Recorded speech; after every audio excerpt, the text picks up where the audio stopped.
See, there are many agencies, many doctors also, they have taken this initiative of maintaining digital record. Even our government of India has taken initiative that you can upload all your medical documents on the portal and they would help us maintain all the records. So you just access, it's like a number. You just enter the number and you have the entire life history in front of you. Isn't it very convenient and easy? For example, applying kajal to the eyes. This is one particular habit that I would ask and urge every member to get rid of. Like what solid foods we can give to a child, or maybe only mother's milk is okay for the child. So if you want your child to be healthy, you do expect the child's mother to eat as many nutritious products as possible. Namaste. Welcome to Kalamveer by Mayur School Siliguri, a podcast where we shine spotlight on real life change makers and influencers of our society. If you are a parent, this podcast is for you. Today, we have someone very special. Let me introduce you to. He is a pediatrician, neonatologist, child specialist, and lactation counselor. So let's welcome Dr. Gunjan Agarwal in our show.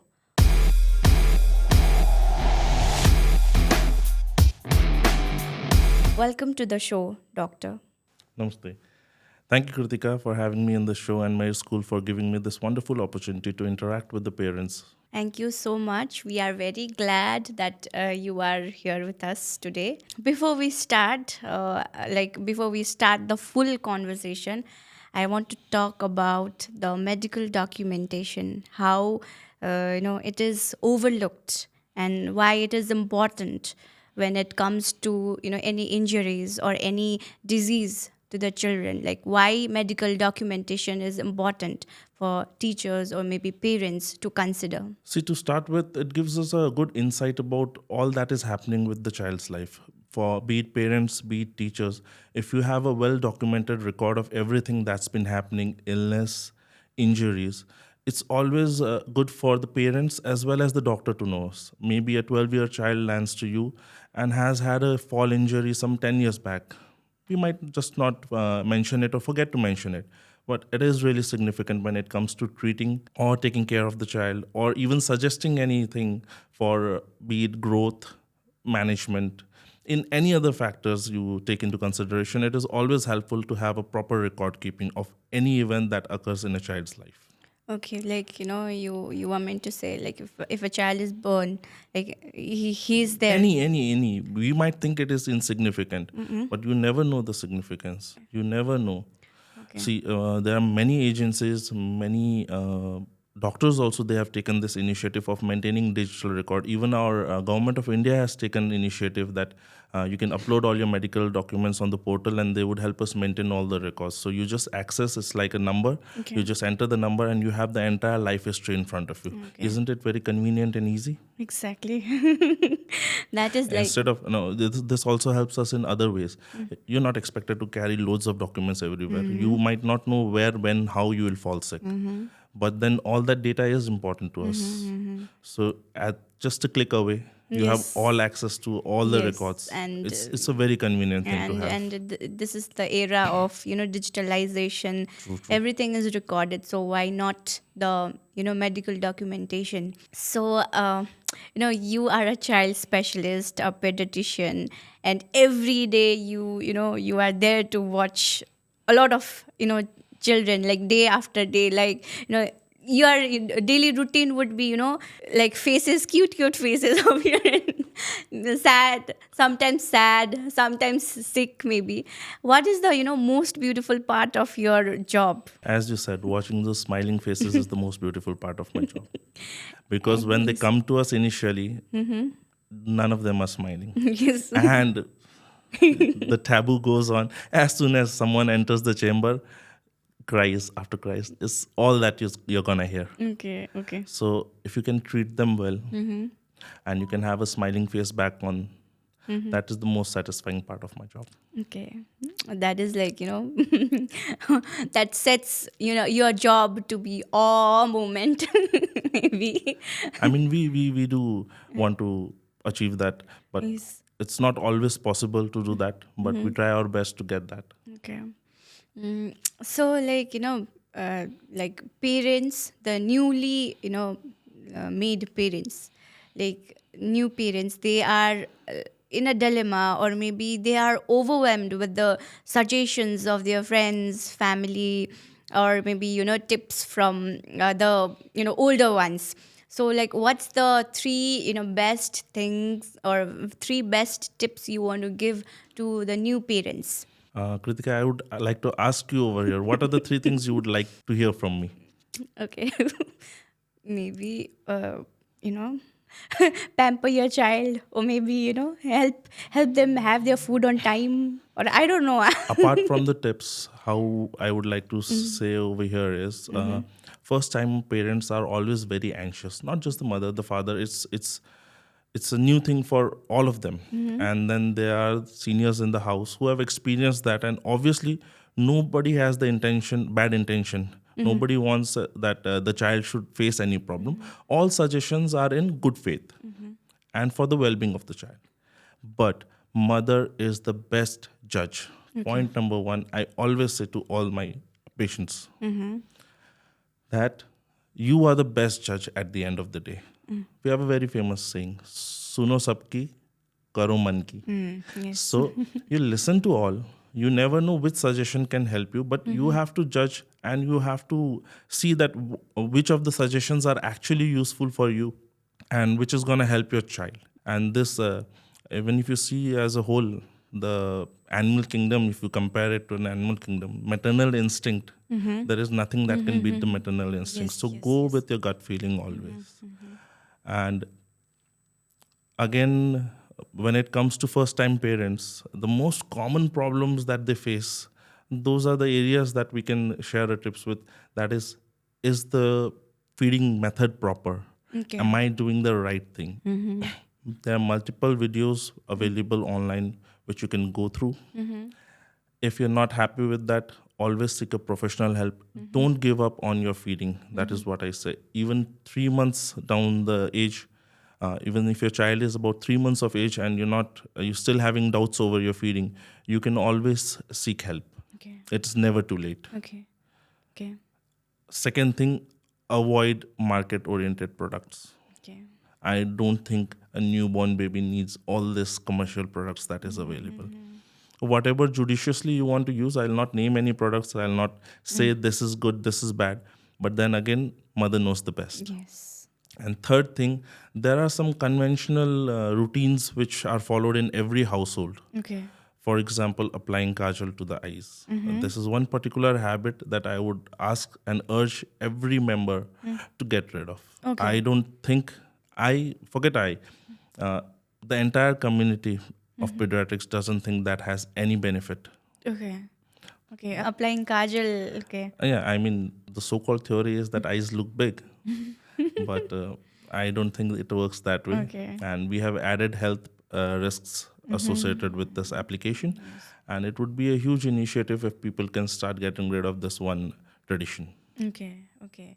But maybe, they can apply oil, or maybe, lotion or something. Is And it? the body? Yes, yes. I mean, yeah, we do allow you to massage. There's a certain weight limit. After that, if you massage the child, it's okay.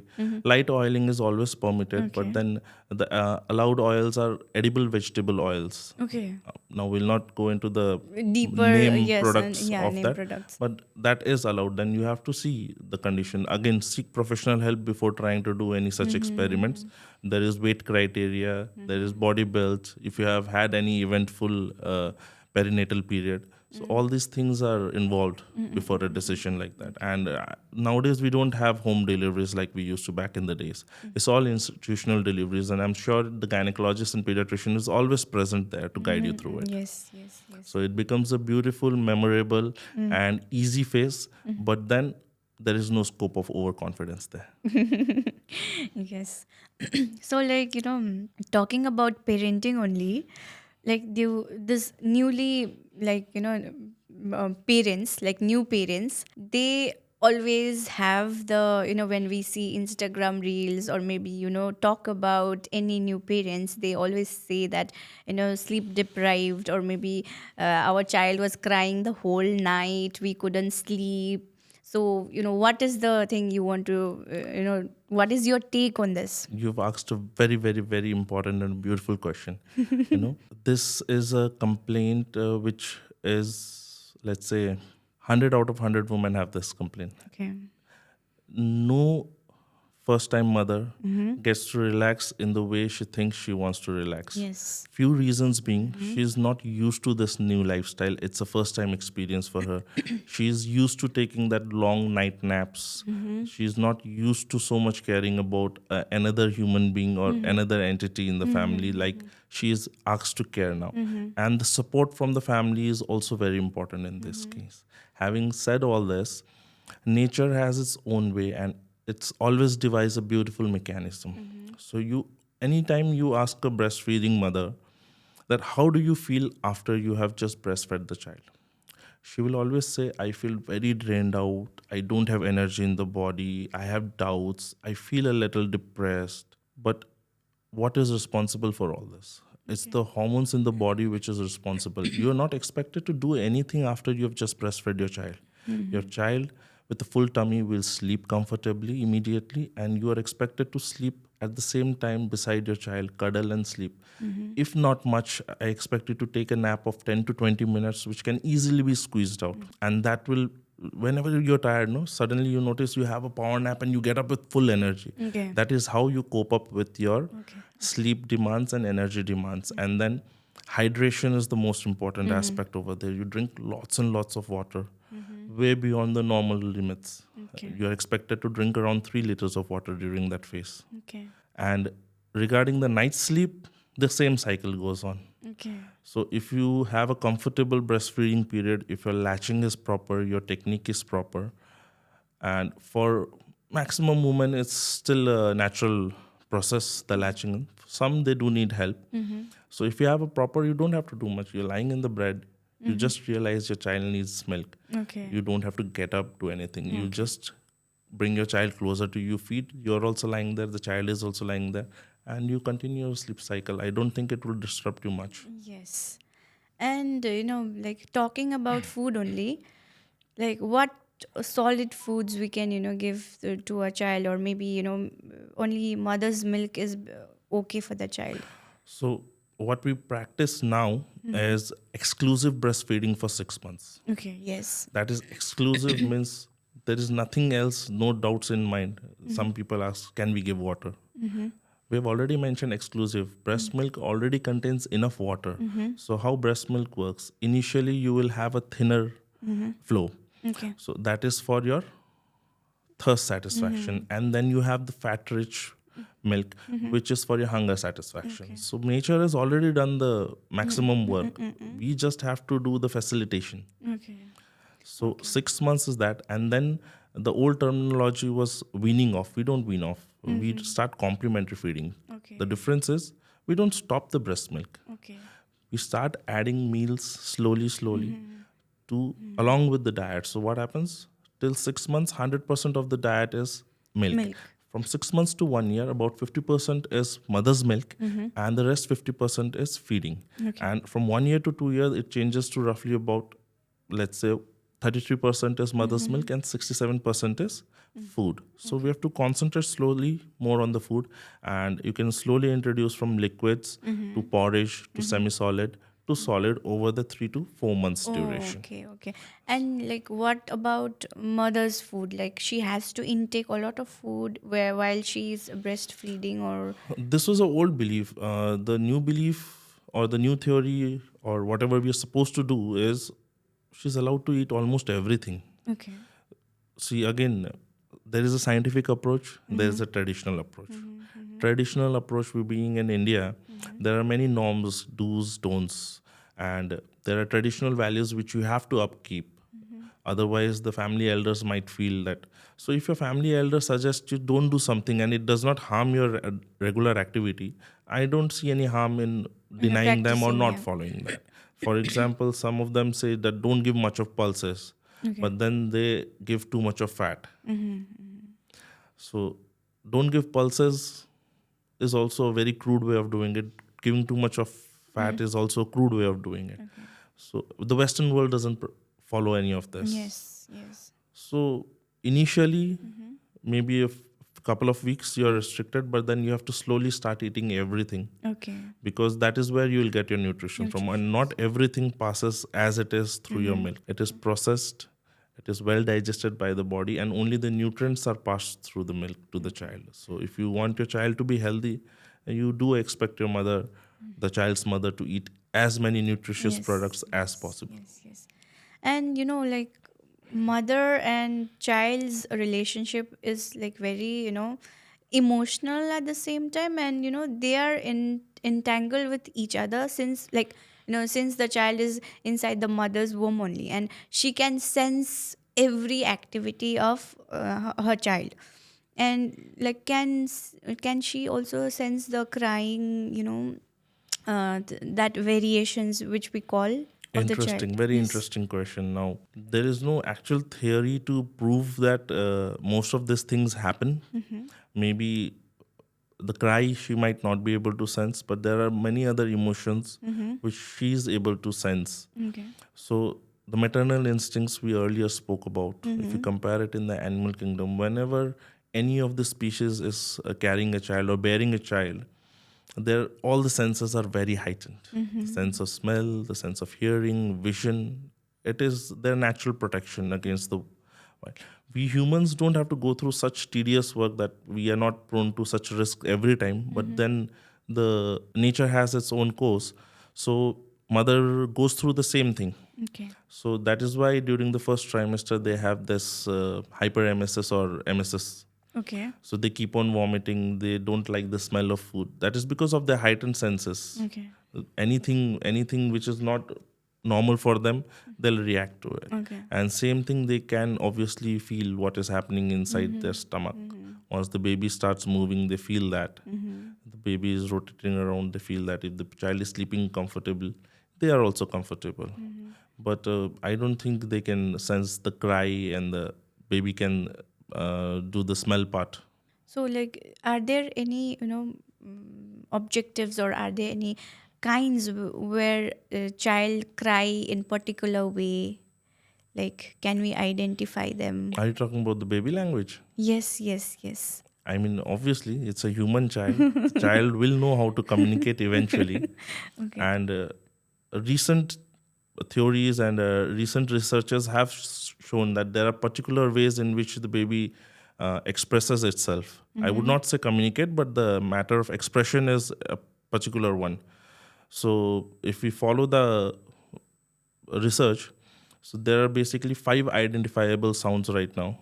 I may not be able to mimic them for you right now, but basically they are like something like nah cry, which shows that the baby is hungry. Then there is oh cry, which is that baby is sleepy. Okay. Then there is the huh cry, which is for the discomfort. Then if the baby does kind of sound, it denotes that baby wants to burp. Okay. And then there is the irritating aggressive cry, which is for colicky. These are currently the 5 sounds which we try to identify. Okay, that is like child's language. Language We we can call call it. it language. It's a Or, way of that the child expresses. yes, We have yes, tried to identify the cries and demarcate into different notes yes, yes, to yes. ease our Okay, life. okay. But then, having said that, again, it is not very easy to differentiate, and it takes a lot of effort and a lot of Yes, listening, yes, and yes. might be a little difficult for first-time Okay, parents. okay. So, easier method would be, if the child cries, to go in sequence and check if the child is hungry, if the child is having a temperature, either cold or warm, if the child has passed urine or passed stool, if the child is having a colicky, or if the child just wants to come in the mother's lap. These are the 5 things you can try in sequence if you're not able to identify with the sounds. Okay, I also wanted to talk about, the timetable for the child's, feeding. Like, what is the time lap, or maybe what is the, gap we should always focus while feeding a child? If you talk about particularly a child, I mean, different age group, there Age is group, different schedule for age it. group as in, So I have many parents who come in, sir आप एक diet chart बना के दे दीजिए. So first thing I teach them is, सुबह 6 बजे, and that's where the expression comes na, "Huh, 6 बजे?" And like, you asked me for a diet chart, right? What am I expected to do? So I have to start from 6 o'clock. Sir, nahi, sir. Matlab, you tell us what we are exactly supposed to. So they understand what I'm trying to say. Okay. So the purpose is first 6 months of life you have given milk. So we start from about 2 to 3 times, 2 to 3 spoons, 2 to 3 times a day, and then we slowly build up on that. And as we progress over this starts at 6 months. Then to 7, 8, 9 months, you slowly come to about 1/3 of 250 ml katori. Then about half, then 3/4. Slowly you progress, and then about 8 to 9 months, you have to have 3 meals a day with 2 snacks. Okay. Snacks includes finger food. You play with it and you eat at the same time. So you have to let the child do that. Now then, as the age progresses, you're expected to maintain your 3 meals program. Okay. On top of that, the milk feeding will always be there. You're not expected to discontinue milk feeding. At least till 2 years, we don't say do that. If possible, the further they can do, the parents can do, the better. Okay. Even breastfeeding up to 5 years of age is well accepted. Okay, so now, child is now grown up and now he is going to school. So what and how should we, child should be taking, and what should be in his diet, or what foods he can eat, he should eat, what nutritious, foods, or maybe he should include juice or maybe fruits. So you've picked up the most tricky question now, and you've punched in every single aspect as possible into it. I'll try to answer as much as possible from this one. So as from the previous question we were taking forward, now this child is almost going to the school. So we have playgroup, kindergarten. Those don't provide much hindrance with the routine of the child. So as you go into the higher classes, then you have this early going to school. And then you have quite a duration at the school. Almost you spend around 7 to 8 hours in the school with proper intervals given for feeding. But then you don't have a good source. You cannot expect someone to cook meal 7 o'clock in the morning and take and then consume it at 12 or 1 maybe. 4 hours is still a long duration. You don't get hot preparations. Okay. So here I would recommend that let schools and let parents come up with a system where hot meals can be provided first and foremost. Okay. I know it sounds very easy to say that do this, do that, but I'm sure if people take the initiative, it can be done. It is possible. And that would be a game changer in everything regarding health, regarding growth, regarding immunity. Because if you're having fresh, cooked, warm meals, you can do so much. The energy that provides, Okay. the health that will give you the benefits. And automatically it will help you maintain the cycle. You're having warm breakfast at home, you're having warm lunch in your school, you have a short interval where you are having fruits and salads maybe. You come back evening, you have a good snack, and then night you have dinner on time and you sleep. In between you have your liquids. And how about having, fruits or cut fresh fruits and juices? That's where I told you. Juices are basically Not the packed juices or processed juices. packed food. We are not even touching the topic about packaged food. We are just when we started the conversation, it was understood that we are totally talking about home cooked meals. Yes, There is no question of packaged food and outside product in Yes, this entire yes. conversation. Yes. So that's how juices. Okay, children like to drink juice, but then fruits provide you with more nutrition over juices. The fibers are lost because most of the juices then they filter and give you. Yes. And then they have this added salt, sugar. So that's what, if you have a setup at a school where you have freshly sliced Yes. salads Yes. and fruits, Yes. maybe sprouts. So that would be wonderful. Yes. I don't think it's very healthy. Parents are sending from home, but I don't think that you peel and cut it early in the morning, 6 o'clock, 7 o'clock, and the child consumes by this thing. Though many utensils that keep the entire thing airtight do help, but still nothing beats freshly cut. Okay. So at Mayur, we are providing fresh juices and fruits during the break time. Not in the lunch time, but during 10:30 we provide fresh fruits and fresh juices, so that the nutrition stays intact with them. See, that's a wonderful thing. Yes. I did not know this. So this is a lovely insight to know that Yes. where there is a will, there is a way. So Yes. my school is already helping out the children in a lot better way that most of the school need to take up now. Okay. So, doctor, like there is one, debate, or maybe call it as a myth, or maybe I don't know, like, people call it, like, people are so after that, like, having or taking sugar can make a child active or maybe hyperactive, or, and is this a myth, or kind of, like, what's your take on it? What do you think? I don't know. That's why I'm As asking. adults, when you have sugar, it's a very simple answer. But then let's try to understand what happens there. Okay. It's a yes and no answer. Okay. But then again, if you get a simple answer out of it, it does not satisfy the people. Okay. So as an adult, when you take sugar, what do you feel? You feel very active. You feel like going and doing workout. No, no, You no. on the contrary, what do you feel? You feel a bit satisfied and you want to take your rest. So Yes. there you have a proof that sugar, and scientifically also proven, does not actively play any role in child's activity, in the sense that they become hyperactive and overactive and they have too much of energy to burn. Okay, okay, okay. Having said that, again, it's not that then that you start feeding children pure sugars. There's a criteria. We say that till 2 years of age, we don't want children to have sugar exposure. Natural sugars are fine. Fruits you are giving is fine. No added sugar, we say. The term added is almost insignificant there for most of the people.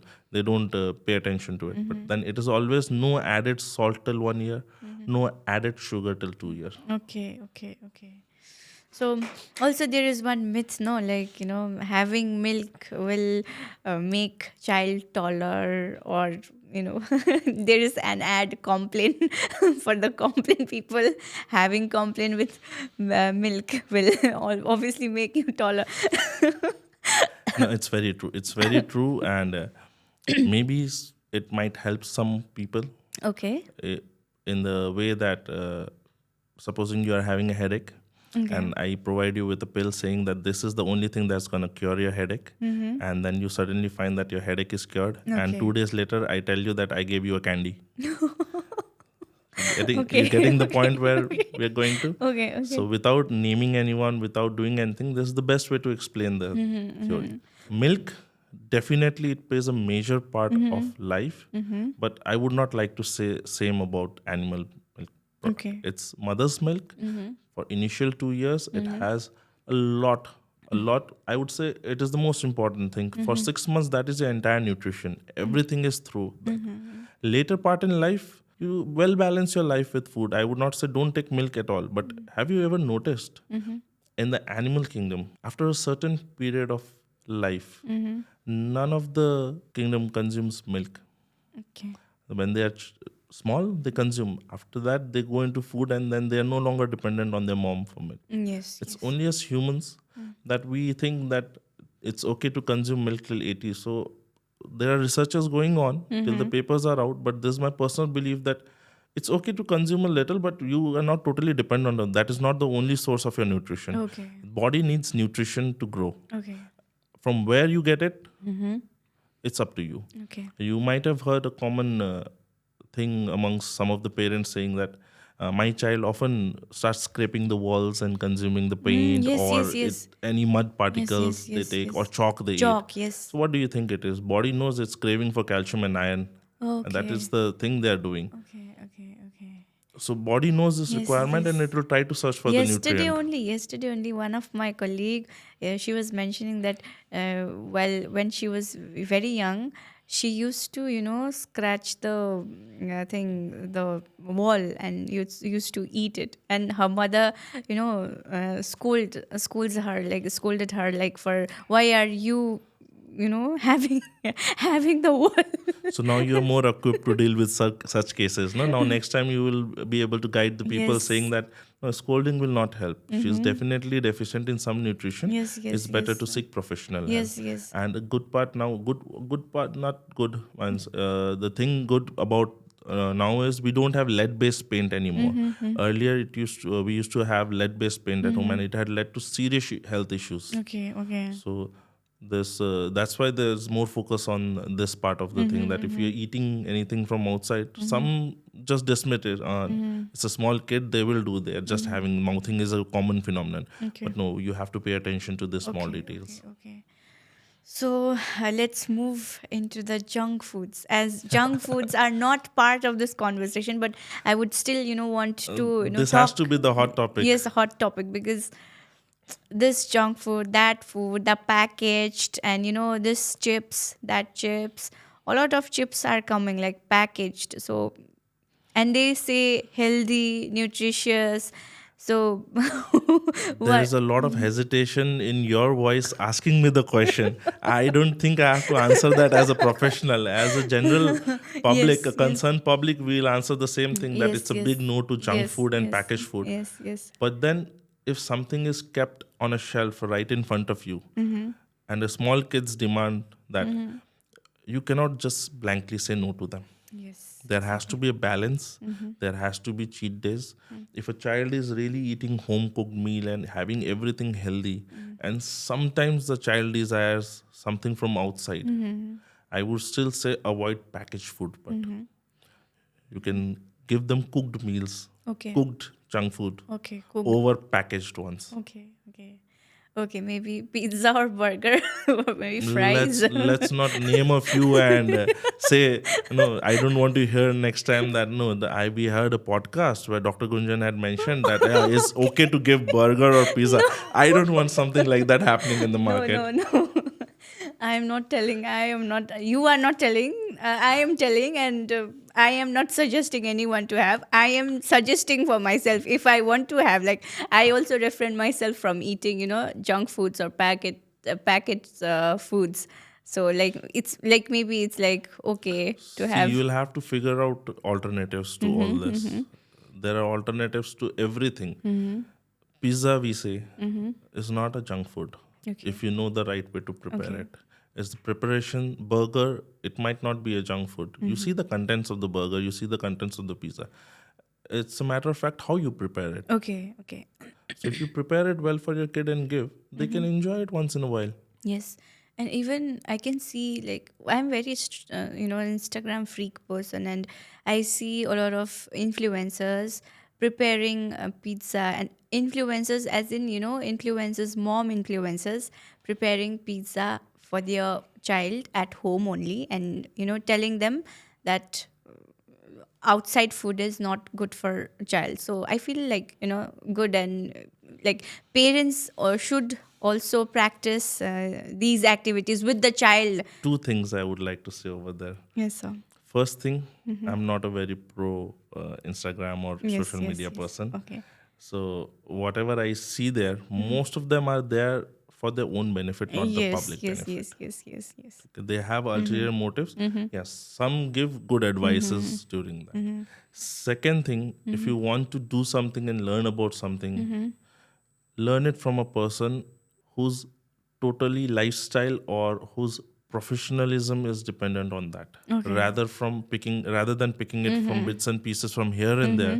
So if you want to learn about cooking, you would learn it from a cook or a chef, Yes. rather than Yes. looking at random people who are just posting things over there. Okay. Um, Recently, I'd seen a video somewhere, a chef trying to explain that why we should not use aluminium vessels in the Okay. for cooking, Okay. Okay. and it was very informative. It was something new for me also, because I thought it was a very sustainable thing, easy to cook, and good conductor, but it's not. Okay. They suggest more traditional vessels than this. Yes.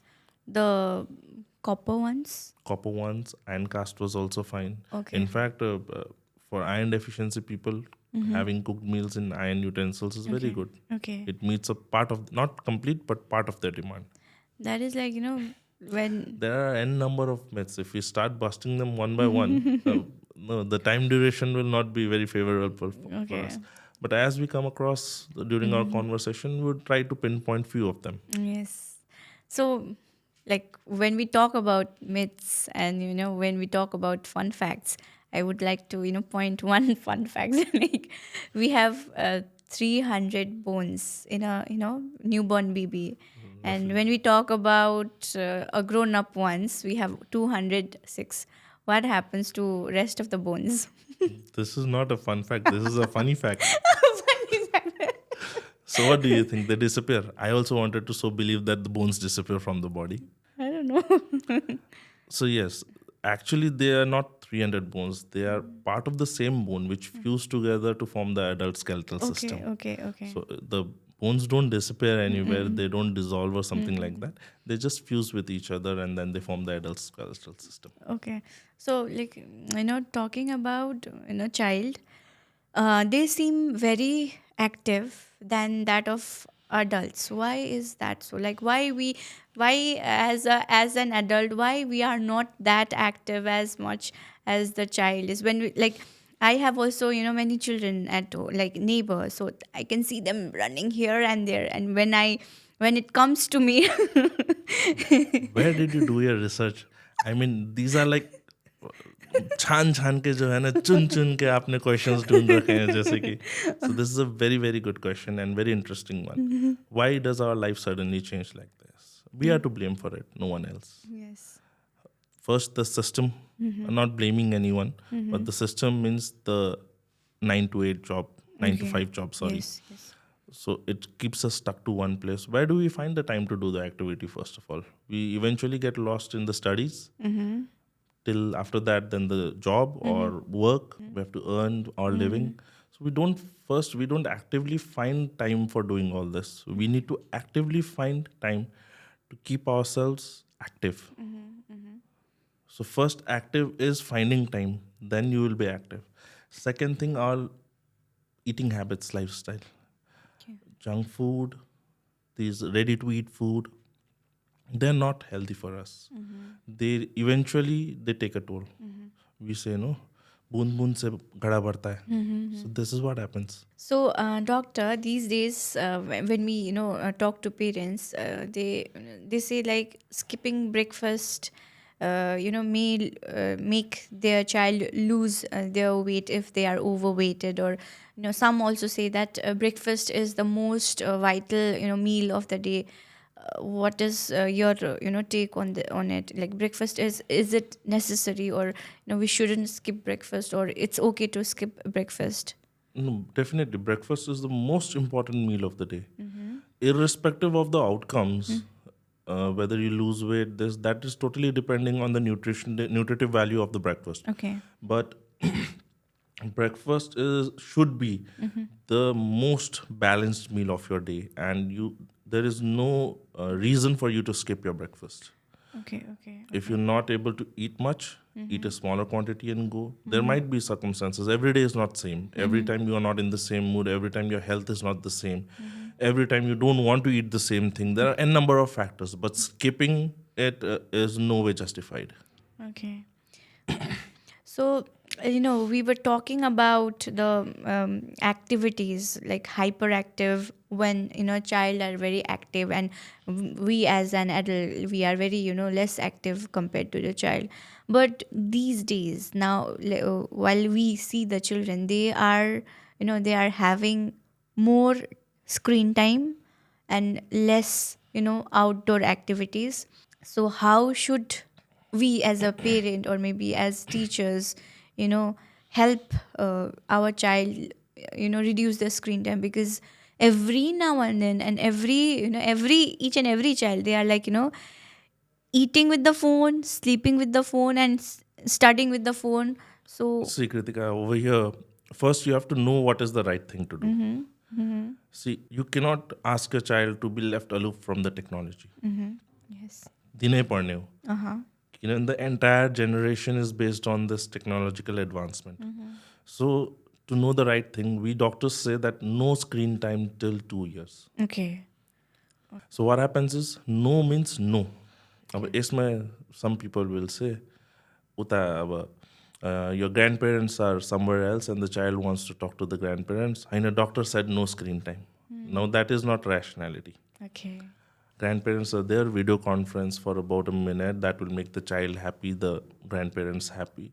There is no restriction to that. But hogging into the screen, literally, and not knowing what you're watching and simply swiping is not justified. Okay. Audio stimulation is rather okay. You're playing some soothing songs and all. You have to distract your child to play. You play with the child, you feed the child. After 2 years of age, then you have permissible level of screen time. That is roughly about till 5 years of age. We say about 1 hour of screen time per day Okay. in two aliquots of 20 to 30 minutes under parent supervision, while the parent is watching the entire duration what the child is watching. Okay. And it's supposed to be a continuous thing which makes sense to you, which is comprehensible, and you do logic and reasoning behind it, or you try to understand it, not the reels. So Okay. these minor factors on what you are watching, how you're watching, when you're watching is more important. Okay. Okay. Okay. Also, activity obviously you have to balance. You cannot. It's more of parents' own fault or ease for the screen than rather than the kid's preference. The kid sees you watching a mobile entire day, even if you're working, you're on a laptop. Child has seen that through the childhood. He does not know any other life. He or she does not know what other thing is. So parents have to actively make sure that to some extent they can do the judicious thing, Okay. so that the child can learn the right thing. Okay. And obviously, for any healthy individual, 1 hour of moderate to active playtime has to be there in their daily routine. Okay. If that is not there, we are seriously ruining their life. Okay. So, like, talking about the flu, like continuous flu and viral fever and a lot of things, and, and talking about immune system of a child, it's deteriorating. Like, as we can see, like me as an adult, when I was a kid, I used to get less, flu or, less cold and cough. Rather, now I'm an adult with this, like, after covid though, like it's gone, like, True, so what? post pandemic, the scenario has entirely changed. Yes. But despite of that, it's more about your immunity and health. Okay. So, how to boost your immunity, how to keep yourself healthy. Moderate exercise every day, keep yourself active, and as we say, maintain your gut health well. Okay. There is a famous saying, you are what you eat. So, you eat healthy, you are healthy. Okay. Okay. Simple translation. So, well balanced, healthy, freshly cooked, Okay. home cooked meals, Okay. you will have a very, very smooth life. Okay. I'm not saying that you'll not fall sick, but you will have a much better chance of fighting that out. Okay. The duration, the severity of the illness, the dependency on the medicines will severely be reduced. Okay. Okay. Okay. So, when we talk about, vaccination, are they necessary for a So, child? Like, this is the how? second side of the coin. The first question was one side of the coin. This is the second part of the coin. Yes. So you Yes. have to keep a balance between both if you want to have a very healthy lifestyle. There are certain preventable diseases. The government takes so much of painstaking initiative to provide us with the best of the quality of the vaccines. And some of them, even the government is not able to provide, are readily available in the market.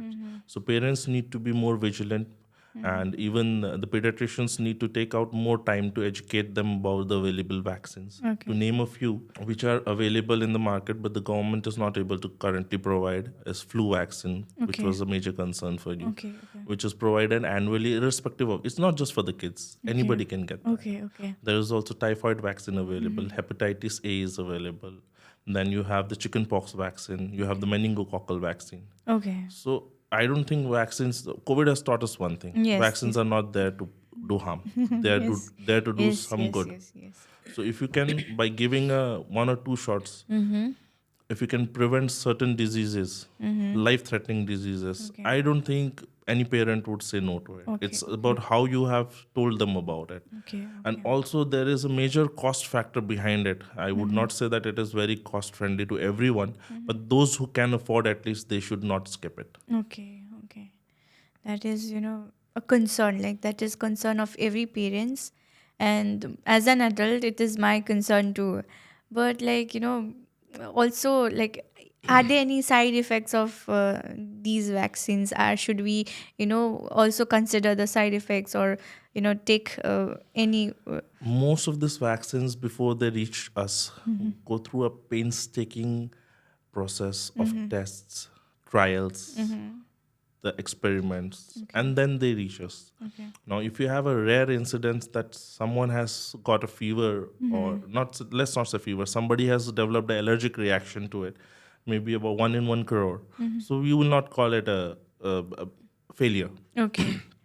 The vaccine is still doing its job because that's a very remote chances of having it. So we don't frequently get such bad reactions or adverse effects, and these are temperature sensitive items. The key to having it vaccinated properly by a trained professional under proper guidance who has maintained the cold chain. Okay. You see, when it reaches to, by the time it reaches to the patient, the cold chain has to be intact for it to work properly. Okay. Otherwise, it is futile. Okay. So, not every person is trained to do that or educated enough to maintain that. So, where you are getting it done, often this is the concern, a little budget friendly, and then we seek the path that way. Okay. So that might be one of the reasons over here. Otherwise, vaccines are very safe. We pediatricians do it on a regular basis, and we don't experience any such problems. There are some live vaccines. There are some specific vaccines which can cause fever, and they might cause a mild elevation, which subsides by about 48 hours. Okay.